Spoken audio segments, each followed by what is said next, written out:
Hey fans, welcome back to our channel. I don't like talking about Aishwarya and for Aradhya, and I hope we can make an announcement about Aishwarya and me as it just moved me. It's so emotional to see Aradhya. Fans, Bollywood में अब ये बात जग जाहिर हो चुकी है कि Aishwarya and अभिषेक का डिवोर्स होने वाला है।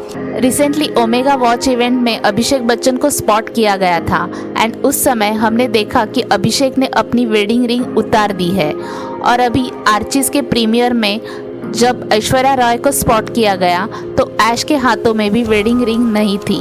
और एक बात हमने नोटिस की दैट पूरी रेड कारपेट इवेंट में अभिषेक को ऐश एंड आराध्या ने लेफ्ट आउट किया था। ऐश अभिषेक ने एक दूसरे से बात भी नहीं की।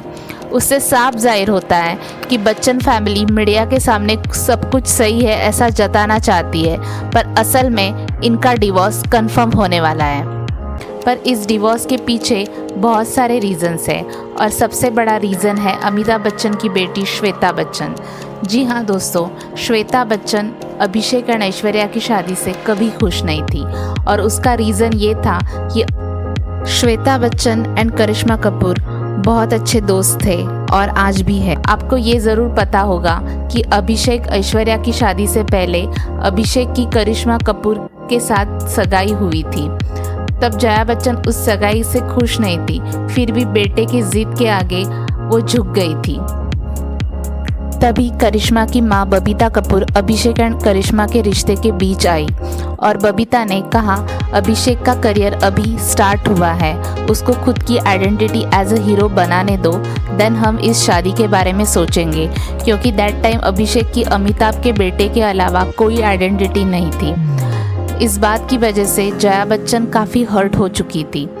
जैसे ही अभिषेक करिश्मा की सगाई टूट गई, उसके कुछ मंथ्स के बाद बबीता ने अपने दोस्त के बेटे और फैमिली फ्रेंड के साथ यानी कि संजय कपूर के साथ करिश्मा की शादी अनाउंस कर दी और उस न्यूज़ से बच्चन फैमिली काफ़ी दुखी हुई और जया बच्चन का तो ईगो भी हर्ट हुआ। तो जया बच्चन ने कपूर फैमिली को सबक सिखाने के लिए अभिषेक के सामने ऐश्वर्या के साथ रिश्ते की बात छेड़ दी और अभिषेक ऐश्वर्या उस समय अच्छे दोस्त भी थे और उसी के वजह से अभिषेक ने ऐश्वर्या को प्रपोज किया।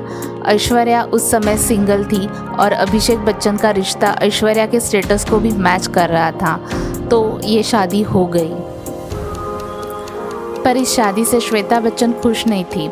अभिषेक ऐश्वर्या के मैरिज के कुछ साल बाद श्वेता और ऐश्वर्या की बातचीत भी बंद हो गई। श्वेता का अपने पति से सेपरेट होकर अमित जी के घर रहना ऐश्वर्या को रास नहीं आ रहा था। श्वेता बच्चन खुद काफ़ी रिच है, वो चाहती तो और खुद का घर लेके बच्चों के साथ वहाँ रह सकती थी, पर उसने ऐश्वर्या को तकलीफ़ देना था ताकि ऐश और अभिषेक का डिवोर्स हो जाए एंड श्वेता अपनी दोस्त करिश्मा से अभिषेक की शादी का अपना खुद का सपना पूरा कर सके। श्वेता बच्चन ने अब बच्चन परिवार के सामने ये प्रपोजल भी रखा है कि अगर अभिषेक ऐश्वर्या का डिवोर्स हो ही रहा है तो क्यों नहीं अभिषेक और करिश्मा की शादी हो जाए, क्योंकि श्वेता एंड करिश्मा आज भी एक दूसरे के अच्छे दोस्त हैं और करिश्मा भी डिवोर्सी ही है। इस बात से ऐश्वर्या भी काफ़ी दुखी है।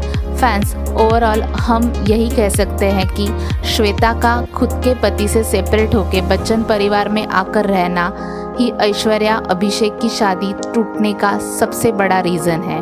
फैंस, आपको क्या लगता है कौन है जिम्मेदार अभिषेक एंड ऐश्वर्या की शादी को डिवोर्स तक लेकर जाने वाला? हमें कमेंट करके ज़रूर बताना। बॉलीवुड से जुड़ी ऐसी ही तमाम खबरों के लिए हमारे चैनल को ज़रूर सब्सक्राइब करना। Thank you.